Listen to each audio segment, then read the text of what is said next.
I think advocacy is what unites my work. It's always been, the story of the underdog that has always been an inspiration for me, the voice for the voiceless. And that's how I began the podcast. And that's how my writing also steers towards, people who need their voices to be heard. The marginalized communities, the queer community, women, homemakers like me. I used to be a homemaker for very, very long. So our voices need a platform, and we don't get that platform that easily. So that's where, that's where my passion and my heart lies.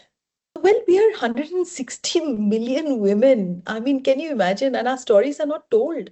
We are really the invisible backbone of a home. And there are so many suicides in our country among women where 50% are homemakers because they have no access to money, they have no access to personal agency. It's not even recognized as an economic, contribution to a family. And this is the backbone. A home will not run. The family structure, everybody's talking about family structure falling apart. I mean, because many younger girls today don't want to give up their careers, don't want to become totally, dependent monetarily. So it's time, I think, for things to change. And everybody's talking about the family structure breaking down. But why is it breaking down? Are other questions. Is it this whole patriarchal setup of, if you're at home, you're choosing to work, all of this, you should just do it for love and fresh air. It doesn't work like that. So I was a homemaker for very, very long. And I gave it up. I had a great time raising my son, but when he left to study internationally and I came back at home, there was an empty room. I didn't understand for what I was needed any longer at home, because my whole identity, my purpose in life was totally stitched together, with my child, how my spouse was doing, how the house was running, and how, there would be no cobwebs in any side, and how the tea was being served really well, and the food was, everybody's health was taken care of with what I did. But I had no money, I had no agency of my own. And that was a very rude shock for me, Gayatri, when I woke up. And I speak on behalf of 160 million. And, in urban part of India, we still have a voice.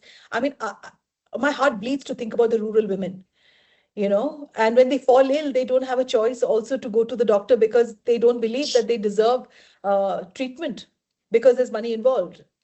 So we're talking about a very unheard space for years on end. And, every platform that I've had, I've tried to talk, about the plight of homemakers. And I really wonder which day, there will be laws that will change, to become more kinder, towards this unpaid labor.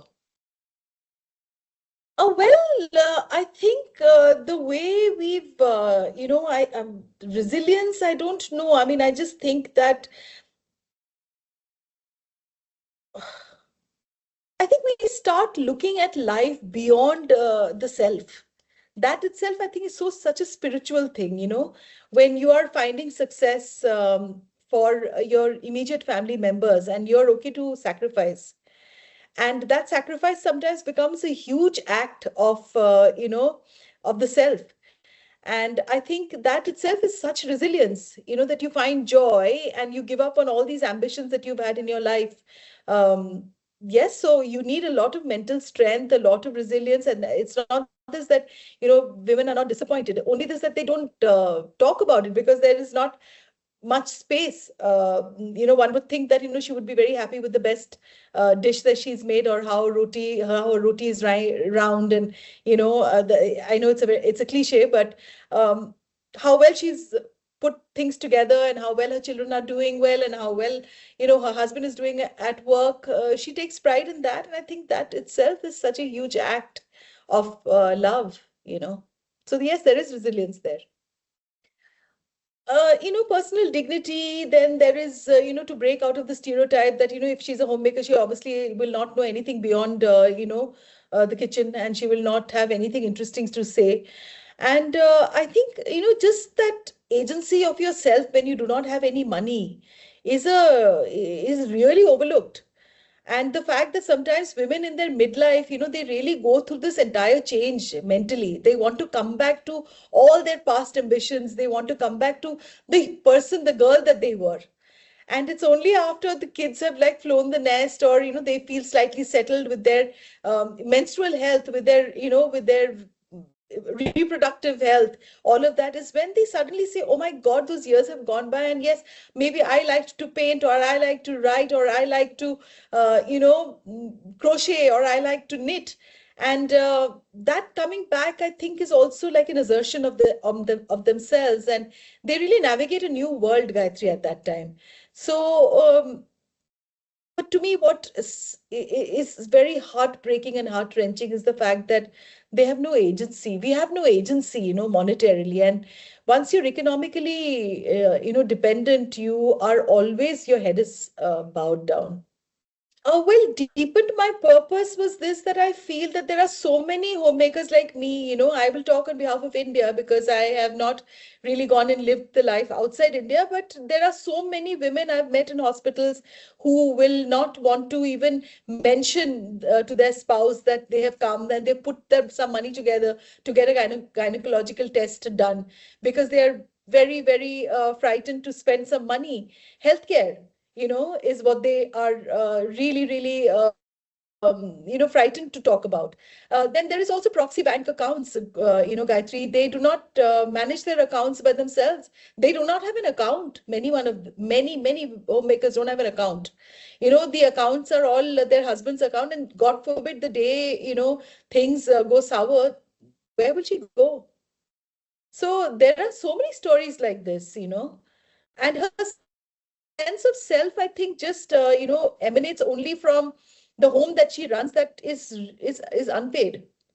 It's unfair. There is no justice there. Well, midlife can be very harsh if you want to look at it from that perspective, because at many levels, your hormones are depleted at that time, but it's also freedom. Now I can travel anywhere, and you don't have to worry about, you don't need to carry your sanitary napkins everywhere you're going. You're not always worried about all of that. And yeah, so it's a huge amount of freedom also. But along with that freedom, I mean, I speak on behalf of urban India, but there is rural India where she's totally negated in midlife.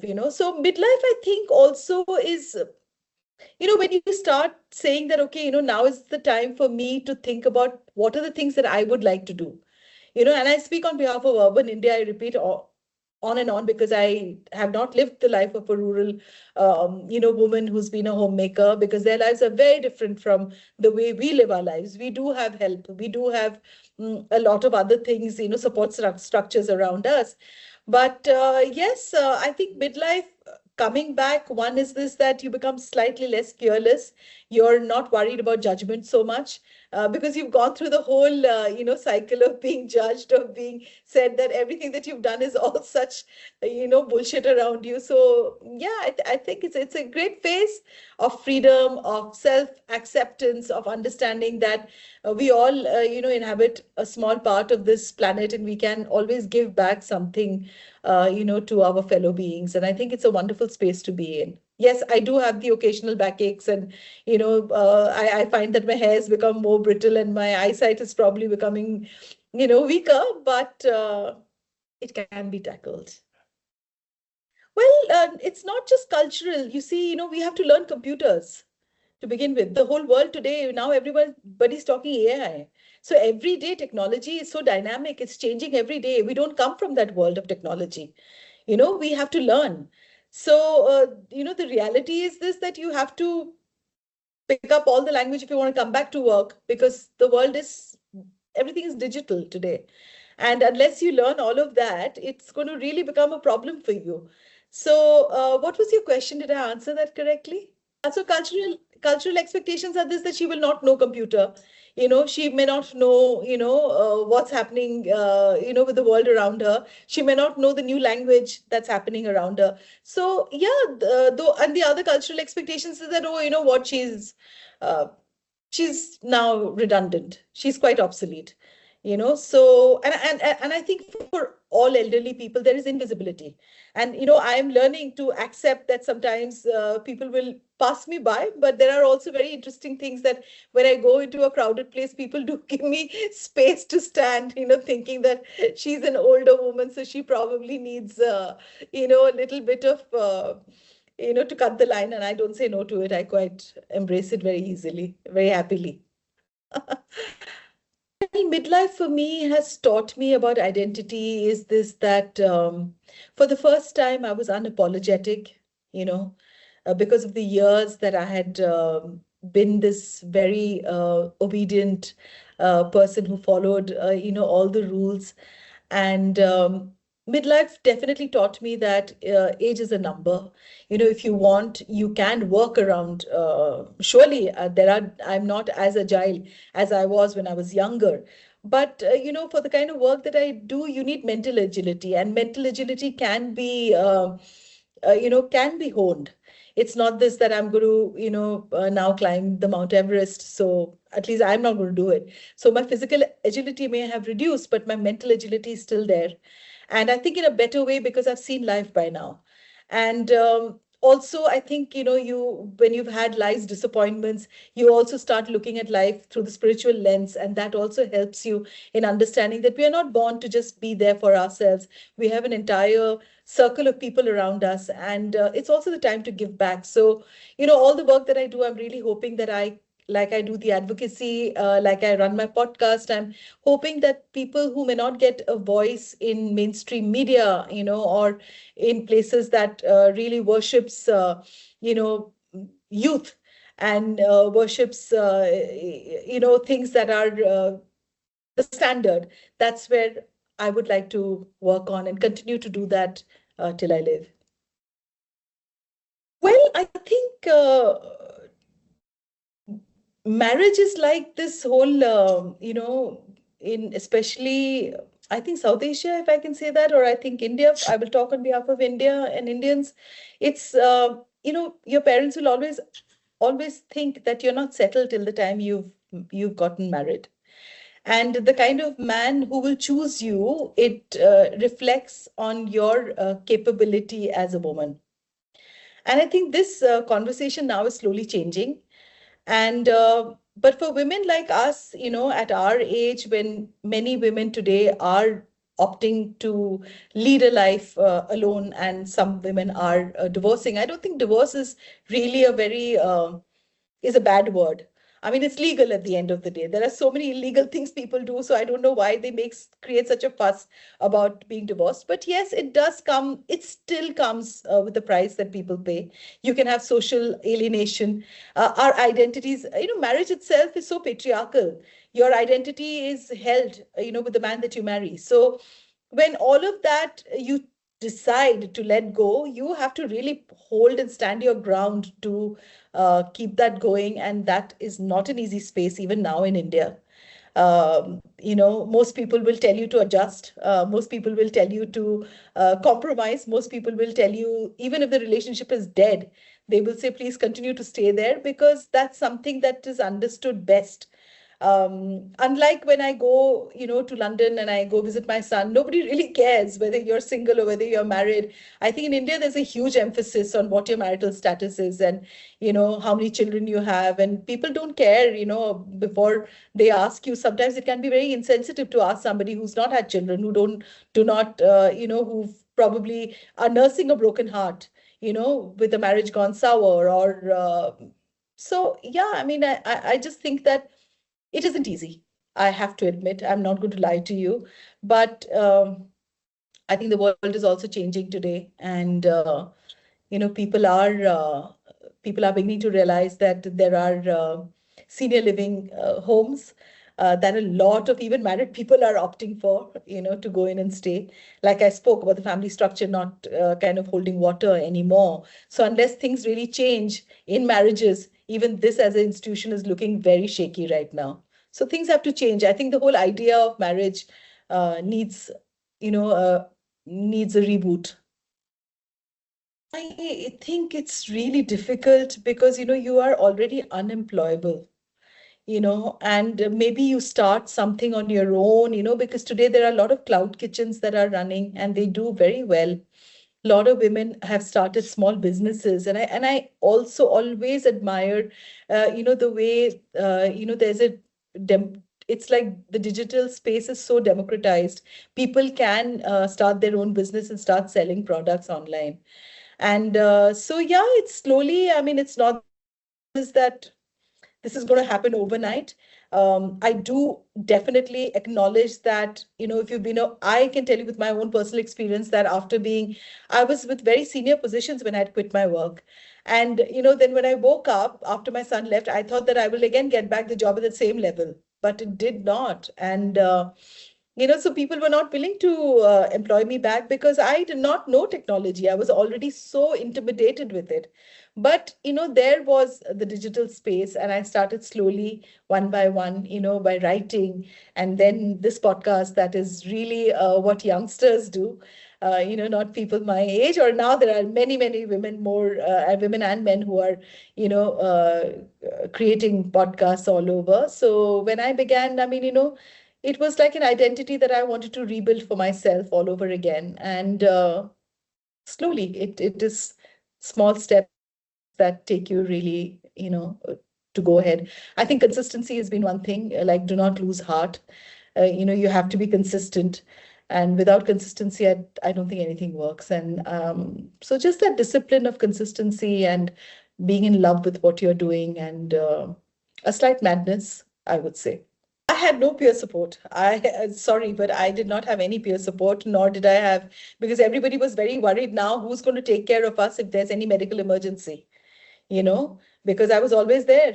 And who's going to take care of it if the pressure cooker at home just conks off, who's going to take care of, if the car has gone haywire, who's going to take care if, there is something going wrong. So, you have to really probably be very self motivated, because peer will help you only once they've seen your consistency, like peer by peer. I think, when I began, I did not have my friends and my family in a big way support me. No, they did not, excepting for my son.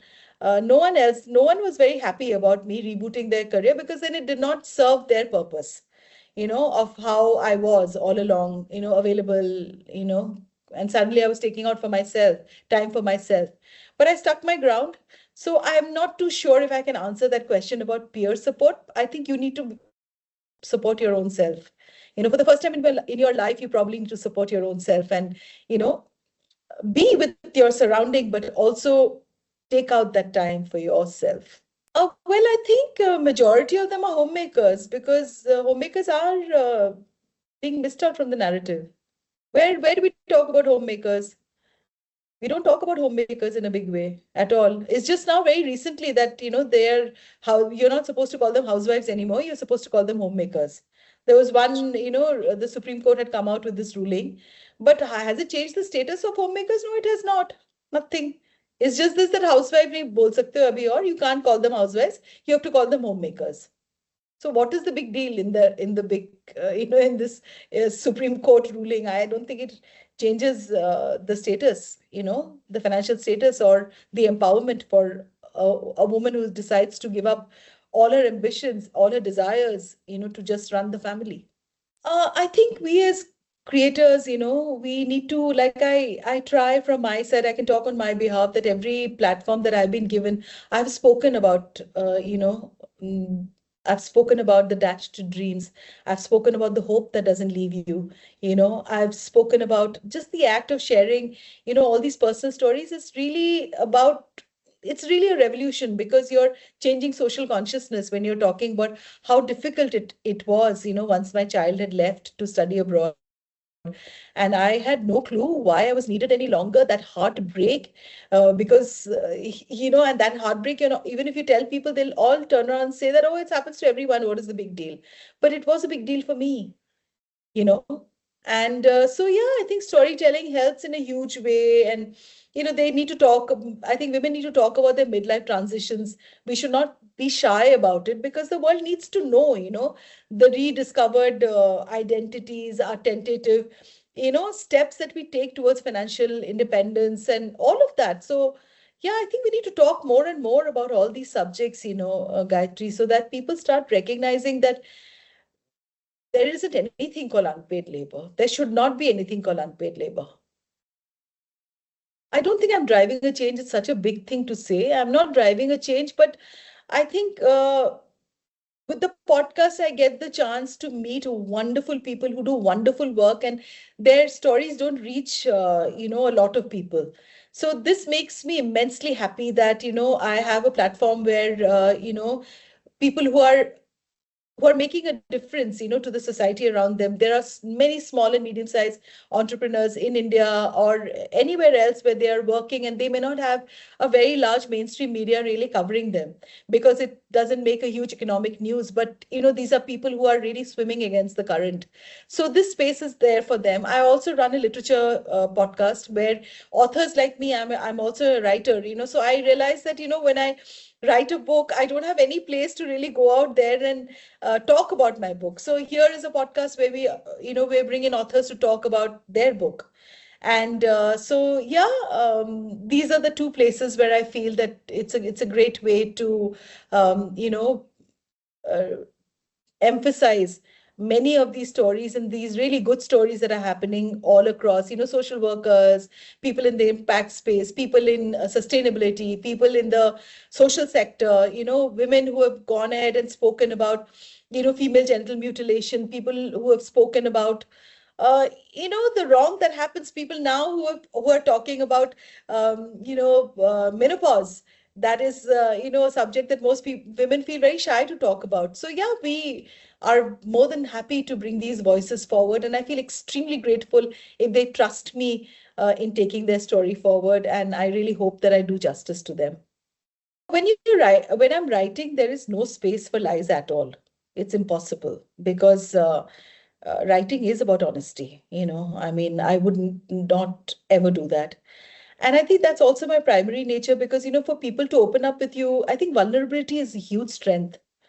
And not everyone has that strength to be vulnerable. But I think vulnerability shared is also revolutionary, because the other person will also know that even they have gone through something, and then they feel safe to open up and talk. And that's where you make that change when somebody's listening to the story, maybe, somewhere very far off in India or, outside in the world somewhere, they will know that I'm not alone. There are so many more people who've gone through this, and these are the things that they have done to make a difference in their lives. So yeah, I mean, vulnerability to me is really power. If I can do it, you can do it. I mean, if I can do it, you can do it. Anyone can do it. I was That's afraid, very very, sweet. very afraid. Yeah. So yeah, if I can, anyone can.